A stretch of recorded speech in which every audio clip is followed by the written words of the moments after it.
बिहार विधानसभा के दूसरे और आखिरी चरण के लिए अब बस उल्टी गिनती शुरू हो गई है। जितने चुनाव प्रचार करने थे पार्टियों ने कर लिए हैं, स्टार प्रचारकों ने कर लिए हैं, प्रत्याशी डोर टू डोर कैंपेन करेंगे।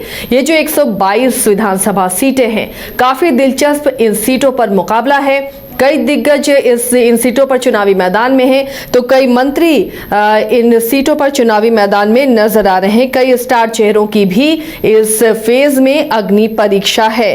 तो 20 जिलों की 122 सीटों पर कौन किस तरह से मुकाबले में शामिल है, इस पर हम चर्चा करेंगे। हमारे साथ स्टूडियो में वरिष्ठ सहयोगी राकेश रंजन मौजूद हैं। रंजन जी, 122 सीटें जिन पर अब चुनावी मुकाबला होना है 11 तारीख को, इन सीटों पर एनडीए की तरफ से अब किस तरह से सीटों का बंटवारा हुआ है, क्या आंकड़े हैं, कौन सी पार्टी कितने सीटों पर एनडीए खेमे से लड़ रही है? देखिए, एनडीए की अगर हम बात करें तो बीजेपी का दूसरे फेज में ज़्यादा दांव पर लगा हुआ है।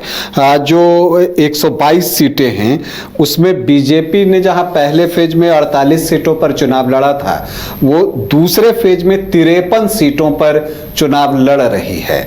और जहां तक जेडीयू की बात है, वो 44 सीटों पर जो है दूसरे फेज में चुनाव लड़ने जा रहा है। और चिराग पासवान की पार्टी जो है इस बार 15 सीटों पर दूसरे फेज में चुनाव लड़ेगी, जिन 122 सीटों पर चुनाव हो रहा है। और आरएलएम उपेंद्र कुशवाहा की पार्टी है, उनको 6 सीटें मिली थी गठबंधन में, उसमें से 2 उन्होंने पहले फेज में लड़ लिए।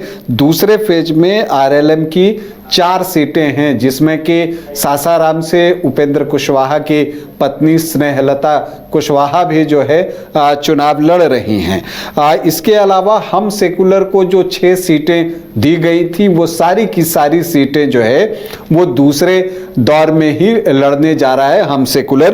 तो कुल मिलाकर ये हिसाब किताब है 122 सीटों का जो एनडीए ने दूसरे फेज के बांटे हैं। तो ये एनडीए के आंकड़े हैं। अगर दूसरे खेमे की बात करें, इंडिया ब्लॉक की बात करें, तो वहां पर पार्टियों में किस तरह से सीटों का बंटवारा हुआ है? देखिए, महागठबंधन की बात कीजिएगा इंडिया ब्लॉक की, तो वहाँ पर कुछ सीटों पर फ्रेंडली फाइट भी हैं, अभी भी हैं। हालांकि अगर आप दूसरे चरण की बात कीजिए तो दोनों ही पक्ष से, चाहे आप एनडीए की बात कर लीजिए या महागठबंधन की बात कर लीजिए, आरजेडी सर्वाधिक सीटों पर चुनाव लड़ रहा है। कुल 72 सीटों पर जो है वो आरजेडी चुनाव लड़ेगा दूसरे फेज में। कांग्रेस 37 सीटों पर चुनाव लड़ रही है दूसरे फेज में, जहां की 11 नवंबर को वोट डाले जाएंगे। जिन 122 सीटों पर चुनाव हो रहे हैं उसमें वीआईपी दूसरे चरण में 10 सीटों पर चुनाव लड़ेगी, और जो अन्य सहयोगी दल हैं, लेफ्ट की पार्टियां हैं, वो 5 सीटों पर जो है दूसरे फेज में चुनाव लड़ने जा रहा है। ये चीज जो है ये आपको महागठबंधन की तरफ से दिखता है।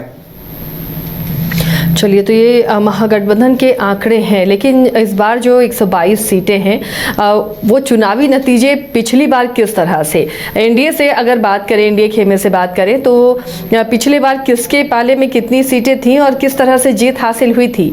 देखिए, दूसरा फेज बहुत महत्वपूर्ण है दोनों ही गठबंधन के लिए, चाहे आप एनडीए की बात कर लीजिए, चाहे आप महागठबंधन की बात कर लीजिए, क्योंकि पिछली बार का जो प्रदर्शन है एनडीए कम से कम उसको दोहराना चाहेगा, जबकि जो महागठबंधन है उसको बेटर करना चाहेगा। क्योंकि देखिए, एनडीए ने 2020 में इन 122 सीटों में 66 सीटें जीती थी। कुल 66 सीटें उनको मिली थी, जिसमें कि आप देखते हैं कि बीजेपी सबसे बड़ी गेनर रही थी, सबसे ज्यादा सीटें उसी ने जीती थी। कुल 42 सीटें जो है बीजेपी ने जीती थी 2020 में इन 122 सीटों में। इसलिए जो दूसरा फेज है वो बीजेपी के लिए बहुत महत्वपूर्ण होने जा रहा है कि क्या वो पिछली बार के प्रदर्शन को रिपीट कर पाती है या नहीं। इसके अलावा जेडीयू को जो ये 122 सीटें हो रही हैं उसमें उनको 20 सीटों पर कामयाबी मिली थी और हेम सेकुलर ने जो 4 सीटें लड़ी थी वो 4 के 4 जो है उसने उस वक्त 2020 में जीत ली थी। तो कुल जो 66 सीटें हैं उसका हिसाब किताब यही है और उस समय जो वोट परसेंट आया था एनडीए को 38.07% वोट जो है वो एनडीए को तब मिला था जब उन्होंने 66 सीटें जो जीती थी। तो 122 सीटों पर उनका मत प्रतिशत 38.07 था। और महागठबंधन की बात कीजिएगा तो उनका जो मत प्रतिशत था पिछली बार 2020 में वो 36.43% था। तो बहुत का गैप यहां पर आपको दिखता नहीं है। अगर आप ऐसे देखिए तो लगभग 1.5% से थोड़ा ज्यादा का गैप था दोनों गठबंधन के बीच में दूसरे फेज में, लेकिन सीटों में बड़ा फर्क था। जहां एनडीए को 66 सीटें मिली थी तो जो महागठबंधन है उसको पिछली बार इन 122 सीटों में सिर्फ 49 सीटें मिली थी। तो यहां पर वो इसमें बेटर करने का उसको प्रयास करना होगा अगर वो चाहते हैं कि वो कुछ करिश्मा करें और सत्ता परिवर्तन हो। तो पिछले बार सिर्फ 49 सीटें उनके पास थी, उसमें से आरजेडी ने जो है वो 33 सीटें जीती थी, कांग्रेस 11 सीटें जीती थी और भाकपा माले को 5 सीट मिली थी। तो जो 49 सीटें थी उसका हिसाब किताब यही था, आरजेडी 33, कांग्रेस 11, भाकपा माले 5 सीट और वोट परसेंट का डिफरेंस जो था वो 1.5% से कुछ ज्यादा। हालांकि देखिए पिछली बार एलजेपी अलग लड़ रहा था तो 5% वोट उसका था, आरएलएसपी जो कि उपेंद्र कुशवाहा की पार्टी थी वो अलग लड़ रही थी तो 2% उसका भी वोट था। तो 7% अगर एड ऑन हो जाए इसमें एनडीए के वोट में तो उनकी स्थिति मजबूत हो जाएगी, लेकिन उसमें से वीआईपी के वोट निकालने भी होंगे कि वीआईपी को इसमें कितना वोट मिला था। दूसरी तरफ जब आप 2020 के चुनाव की बात करती हैं तो एआईएमआईएम को 5 सीटें मिली थी दूसरे दौर में ही। तो जो 122 सीटों पर चुनाव हो रहा है उसमें से 5 सीटें एआईएमआईएम के भी हिस्से में गई थी और उनका जो मत प्रतिशत था वो 2% था, उनको 2% वोट मिले थे। तो ऐसे लगता है कि ये कम है, लेकिन जब आप सीमांचल को देखिएगा तो सीमांचल में उनको लगभग 11% वोट मिले थे और इस बार उनकी कोशिश है कि इस मत प्रतिशत को वो और बढ़ाएं, बेहतर करें।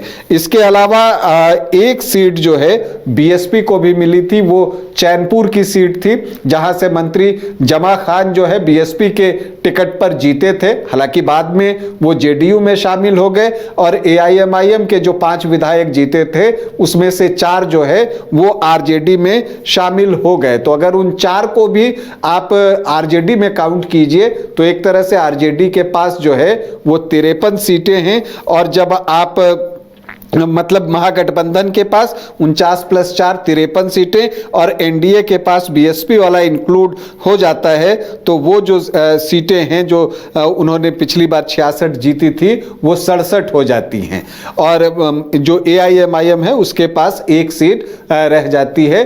तो ये दृश्य जो है वो पिछले चुनाव में था, इसलिए दूसरा फेज का जो इलेक्शन होगा वो बहुत महत्वपूर्ण है 2025 बिहार विधानसभा के लिहाज से। तो ये मुकाबला रहा, इंडिया ब्लॉक में स्थिति क्या रही थी और कितना इस बार चुनौती नजर आ रही है? देखिए जैसा मैं आपको बता रहा हूं कि पिछली बार का जो वोट डिफरेंस था वो ज्यादा नहीं था, 1.5% का। जी हाँ, लेकिन बस 1.5% का फर्क था। लेकिन जब उसमें वोट जुड़ता चला जाता है, जो सहयोगी दल पिछली बार अलग लड़ रहे थे तो उसका एक एडवांटेज होता है। इसी तरह से महागठबंधन ने भी इस बार नया समीकरण बनाया है। यहाँ पर आईपी गुप्ता के जुटने से जो है कुछ वोट उनकी तरफ आए हैं। मुकेश सहनी कितना वोट ट्रांसफर करते हैं वो एक महत्वपूर्ण पहलू है। तो महागठबंधन की तरफ से भी कोशिश हुई है कि कुछ वोटों में सेंधमारी की जाए एनडीए के। अब कितना कामयाब हो पाते हैं ये तो चुनाव परिणाम आएगा तब पता चलेगा, लेकिन बिहार में एक दिलचस्प मुकाबला बन रहा है और सेकेंड फेज जो है इस लिहाज से बहुत महत्वपूर्ण है। अगर आप सेकेंड फेज में अगर आप देखिए तो जिन 20 जिलों में चुनाव हो रहा है उसमें से 7 जिला ऐसे थे जिसमें पिछली बार एनडीए को एक भी सीट नहीं मिली थी। मतलब अगर उन जिलों की हम बात करें तो शिवहर में जो एक सीट है वहां पर जो है एनडीए को हार का सामना करना पड़ा था। किशनगंज की सारी सीटों पर एनडीए जो है वो हार गया था। कैमूर, रोहतास, अरवल, जहानाबाद और औरंगाबाद, यहां पर एक भी सीट नहीं मिली थी। तो यहां पर एनडीए इन जिलों में गेन करना चाहता है कि इन जिलों से वो सीट अपने लिए निकाले। दूसरी तरफ अगर आप महागठबंधन की बात कीजिए तो पिछली बार 2 जिले थे जहां महागठबंधन को एक भी सीट नहीं मिली थी। एक तो सुपौल जिला है जहां महागठबंधन को एक भी सीट नहीं मिली थी और दूसरा जो जिला है वो जमुई का जिला है, वहां पर भी जो है एक भी सीट जो है वो आपको महागठबंधन को नहीं मिली थी। तो इसीलिए इन जिलों पर जहां पर कि पिछली बार प्रदर्शन खराब रहा है, चाहे एनडीए के लिए जो 7 जिला हैं और जो महागठबंधन है उनके लिए 2 जिला है, वहां पर जो है वो चाहेंगे कि वो कुछ गेन करें इस बार के चुनाव के लिहाज से। तो इसीलिए यहां का जो, जैसा मैंने आपको बताया कि बिहार में इस बार का चुनाव बहुत दिलचस्प बन गया है, कांटे का मुकाबला है। क्योंकि जब हम अभी वोटों का हिसाब किताब करते हैं, जोड़ घटाव करते हैं, तो हम उस इंपैक्ट को महसूस नहीं कर सकते या काउंट नहीं कर सकते। बेहतर होगा कहने के लिए जो जनसुराज इंपैक्ट डालेगा, जो एआईएमआईएम इंपैक्ट डालेगा, जो तेज प्रताप यादव की पार्टी जनशक्ति जनता दल जो है इंपैक्ट डालेगा, और कितने जगह निर्दलीय हैं जो कि इंपैक्ट डालेंगे, उनको काउंट करना बड़ा मुश्किल होता है। तो ये सारी चीजें भी चुनाव को प्रभावित करेंगी। बाकी समीकरण अपनी तरफ है, लेकिन जो छोटे छोटे फैक्टर होते हैं उनका भी एक इंपॉर्टेंस होता है। तो चलिए, ये इस बार का चुनाव वाकई बेहद दिलचस्प है और समीकरण कैसे बन रहे हैं, किसको फेवर कर रहे हैं, इस पर तो सभी की नजर टिकी है।